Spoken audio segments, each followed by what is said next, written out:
Live from downtown Detroit, home of WDIV and Click on Detroit, Local 4 News at 5 starts now. It would be the end of democracy. Attorney General Dana Nessel talks about the lawsuit filed by Texas to change the election results here in Michigan. Andrew. And Kimberly, we're still looking at clouds overhead, rain showing up here on Storm Tracker 4. When does it move in here? Temperatures are above freezing. Does it stay that way all weekend? Your full weather forecast coming right up. But we begin tonight with a wait for FDA authorization of the Pfizer vaccine, and it could come at any moment. Good evening. As we await an announcement, the State Department of Health has laid out when everyone in Michigan will be offered that vaccine. It'll happen in 4 phases, starting with healthcare workers who are exposed to patients and ending with the general public, likely in late spring. Michigan will receive more than 84,000 doses initially. Right now, the Pfizer plant in West Michigan has trucks on standby ready to distribute the vaccine the minute the FDA says go. The White House is pressing the FDA for that to happen by the end of the day. Sources tell the Associated Press White House Chief of Staff Mark Meadows has pressed the FDA Chief Stephen Hahn to grant emergency use authorization today, or he may be fired. Hahn says they are working rapidly. We have team coverage tonight with Grant Herms looking into Michigan's vital role in getting this vaccine to the entire country. But we begin with Rob Maloney and the state releasing the order in which people will be vaccinated and how they'll get it. Good evening, Rod. Good evening, Karen. It was an hour plus long press briefing that they just finished up just a few minutes ago. It's a very complicated rollout, lots of ins and outs in this thing. But Dr. Janae Caldoun, the chief medical officer in Michigan, said the words that a weary state has been longing to hear. I'm very excited about the vaccine distribution. It means that the end of the pandemic is near. And we are working diligently with partners across the state to distribute the COVID vaccines. Yet, for all the optimism, for most of us across the state, it's going to be a while before the vaccine is available. Its distribution is starting in small lots and in 2 different tiers. First tier from Pfizer, 84,825 doses get sent here next week to Michigan, somewhere between the 15th and the 17th. This vaccine needs ultra-cold freezers stored at 70 below 0 centigrade to be exact. That limits the storage capacity and the number of doses. Moderna's vaccine isn't expected for a couple more weeks. Michigan can expect 173,600 doses initially because there's no need for freezers and it comes in smaller physical doses. Now, the state's goal is to have 70% of the adults vaccinated by the end of 2021, roughly 5.4 million people. Here's how they're going to roll it out in phases. It all starts with phase 1A, persons in healthcare settings, direct and indirect, like long-term care facilities. Then there's phase 1B, where workers in essential critical industries like K-12 educators and child care workers. Next in line, 1C. Those are the high-risk persons, age 65 plus, and others with underlying conditions like high blood pressure, diabetes, and COPD.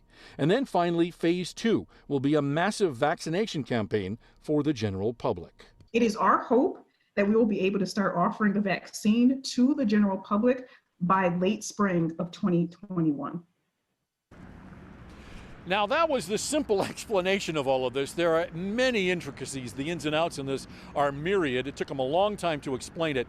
If you want to spend some time reading about this and looking through the state's plans, go to clickondetroit.com. We have the state's website for the distribution there, and you can go and spend as much time as you need to figure out where you fit in. Back to you. Right, I want to go back to you talking about the phases. So will one phase have to finish getting its vaccine before the next phase can receive theirs?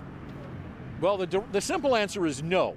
But there are many contingencies in here, and they're saying, you know, as everything with COVID, it can change in a dime. But what they're saying is there are going to be overlaps, that some people will be able to jump in say, phase 1B ahead of some of the people in 1A and moving on down the line. But again, we just have to roll with this thing. Sure, we will. Okay. Rod, thank you.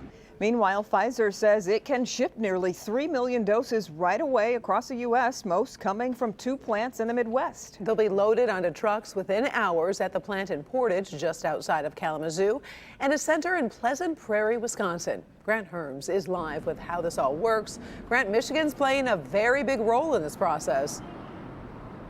Yeah, there is no doubt about that. Well, now that the monumental task of developing the vaccine is over, the gargantuan effort to ship that vaccine is only beginning, and tonight there are already new concerns that that supply chain may be compromised. With the Pfizer vaccine set to roll out any day now, the plan to ship it state and nationwide already underway. Through Operation Warp Speed, led by the U.S. military, FedEx, and UPS, splitting the country down the middle. In Michigan, that means UPS will be delivering the state's 85,000 vaccines from the Pfizer cold farm in Portage. Those first vials will be loaded onto cargo planes and trucks in super cold conditions, likely right alongside holiday gifts. So far in the state, 48 hospitals and 12 local health departments have been chosen to get the first shipments of the vaccine. In all, that comes out to about 300 sites. In Metro Detroit, that includes Ascension, Macomb, Oakland, and Warren, and Beaumont in Troy. The doses that will be distributed to Beaumont really are the people's vaccine of the United States. Our obligation is to ensure that we keep healthcare capacity open for those that we serve. But there are already questions about the security of the supply chain. Michigan Senator Gary Peters pointing that out in a Senate hearing on vaccines this week. Kim recently released a very disturbing report detailing cyber attacks on COVID-19 vaccine distribution infrastructure. And just last month, a cold chain storage company also reported that they were the target of a cyber attack. UPS and FedEx reassuring their systems and the vaccines are safe. Those data feeds are well protected. We have firewalls. We have all the necessary security. Now, true to its name, Operation Warp Speed is insisting that within 24 hours of FDA approval, that vaccine will be out to the places that need them. There's also some talk that those trucks with the doses on them could get police escorts because they are so important. Back to you. Well, Grant, what about that last step? So important, actually getting people to take the vaccine. Well, that's really up to hospitals and county health departments. Right now, 1 in 3 people say that they have some element of mistrust in getting the vaccine, so health officials in those hospitals and counties have a lot of work to do. And coming up at 6 o'clock, I talked with some county officials today about what they're planning to do to get ready to distribute this vaccine. All right, thank you, Grant. Now to the new coronavirus numbers here in Michigan this Friday afternoon. The state is reporting more than 5,100 new cases, with 61 more lives lost from the virus. We will have continuing coverage of the possible vaccine authorization throughout our next 90 minutes of news. And our next half hour, we'll talk exclusively with a U of M professor on the FDA advisory committee who voted no on the vaccine. Then at 6, the concerns for people with allergies after 2 people in the UK had negative reactions to the vaccine. And of course, we'll bring you any new developments the moment they happen in this newscast and online at clickondetroit.com. Well, we saw some sunshine today, but it might not be around much this weekend. Yeah, Andrew is tracking some rain, maybe even some snow. That's right. We're looking at rain mostly, and that possibility of snow, it's small, but it's always a talker, as you know. Right now, we're looking at cloudy skies overhead. No rain arriving as of yet, but temperatures are pretty much on the cool to chilly side. Milder farther to the south, like right here in Detroit. Metro Airport's at 47 degrees. It's 46 in Monroe, even in the low 40s, but still way above freezing in Lapeer and also in Port Huron, 41 to 43 degrees. Cloudy skies outside, no rain as of yet. Feels a little bit chillier with a wind at around 8 miles per hour. As you can see, we have some raindrops out toward Ionia, also around Grand Rapids on the very light side. Much of the heavier precipitation is just off to our west, our south and west, in fact, out toward Chicago and also Illinois. That arrives later on tonight by the end of tonight's Pistons game over at LCA, and temperatures will still be above freezing. So wet conditions for tonight. But does it stay that way for Saturday and Sunday? That part of your forecast in minutes. Okay, Andrew, thanks a lot. Well, this is how democracies die. Today, that's how Attorney General Dana Nessel described a lawsuit trying to overturn the election results here in Michigan. The Texas Attorney General is suing several battleground states in a case that will end up in front of the Supreme Court. Mara McDonald live this evening. And Mara, this is all happening as the electors are set to meet on Monday. That's right, Karen and Kimberly, and important to note that Michigan's election results have been certified. That said, here is what we're waiting on next.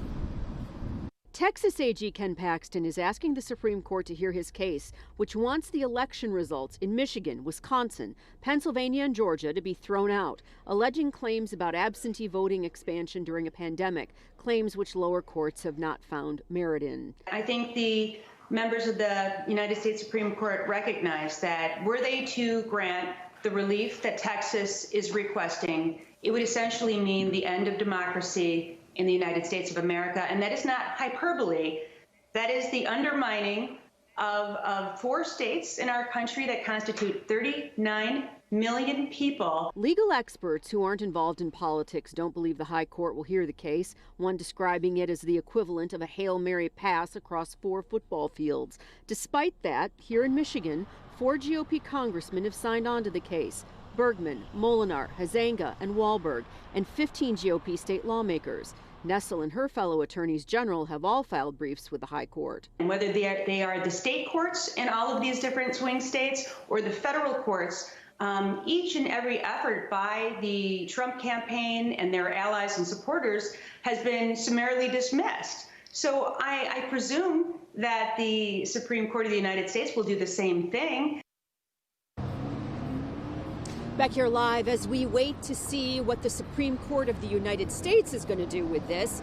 Late this afternoon, Michigan's Supreme Court gave a unanimous decision that denies the Trump campaign's lawsuit here in Michigan. So their legal challenges here have been exhausted. We are live downtown, actually not downtown, News Center. We're live in the News Center tonight. I'm Mara McDonald, Local 4. We appreciate it. Thank you, Mara. All right, we have much more ahead here at 6. That's right. Here's Tim. This is Tim Pamplin with Drone 4 over Pfizer's plant in Portage, Michigan. This little town is giddy with excitement. Oh, yeah, especially because it's right here in Michigan. And my hometown now, too.